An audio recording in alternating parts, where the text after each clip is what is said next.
Akaondoka akamwendea Heri akasema, mimi hapa kwa maana uliniita. Umeniita. Mimi sio mjinga, ninajua sauti yako naifahamu. Mara zote unaponiita kunituma huwa ni hivi hivi. Kwenye majukumu yote tangu nikiwa mtoto mdogo mpaka nimefika umri huu, ukiniambia chukua mshumaa peleka hekaruni, ni hivi hivi. Leo mbona unataka kunigeuka kwamba ina maana leo nimeanza kuchanganyikiwa? Uliniita. Akajibu, sikukuita mwanangu, kalale tena. Lakini pia nikupe siri. Mungu anapotaka kuita mtu aliye chini ya mtu huwa anamuita kwa sauti ya baba yake. Ni upumbavu kufikiri umeitwa bila mtu wa Mungu juu yako kuambia mwanangu sasa nenda. Ni hatari.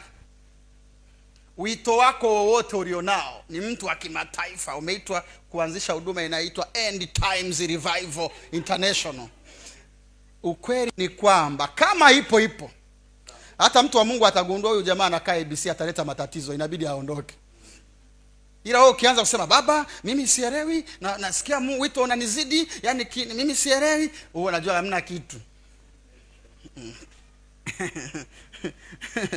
Mungu akimuita mtu huwa anamuita kwa sauti ya mtu aliyempa.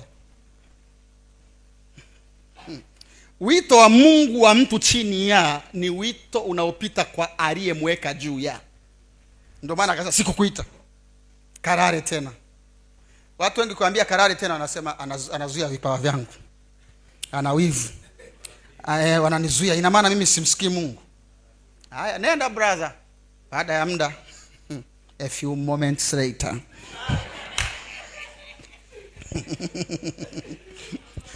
wao wanafikiri ni rahana. Atakuwa kuridhika kupenda, kwa hiyo nimeraniwa.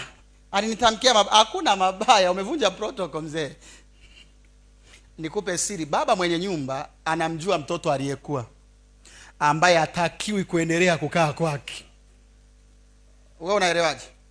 Yaani kikawaida baba anamjua mtoto ambaye ameshakuwa na ukomavu, ambaye akipanga ashindwi kuendelea kulipa kodi, au akiamua akajenge amempa kiwanja chake ashindwi maisha. Lakini kuna mtoto anamjua kabisa, ili hata kumwamsha huwa tunamwamsha. Huyu mtoto yani kuamka ile amka mpaka ugonge mlango mpaka umvute kutoka kwenye shuka. Alafu anataka kawe mtoto wa watu na yeye awe baba. Au mke wake atakuwa anamvuta kwa niaba yako.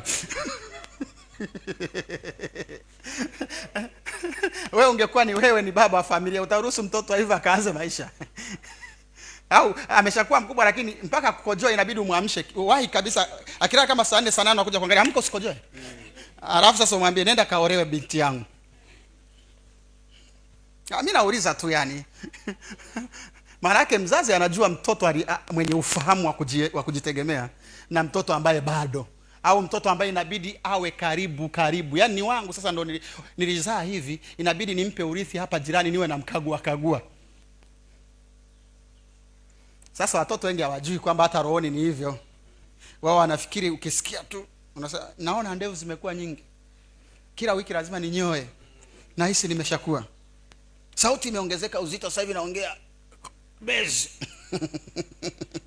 Hiyo si haimaanishi umekuwa, ni sauti imekuwa, sio wewe. Ni mabadiliko ya mwili, sio akili. Aya ya 3:7 mstari wa 7. Akamwambia kalale tena.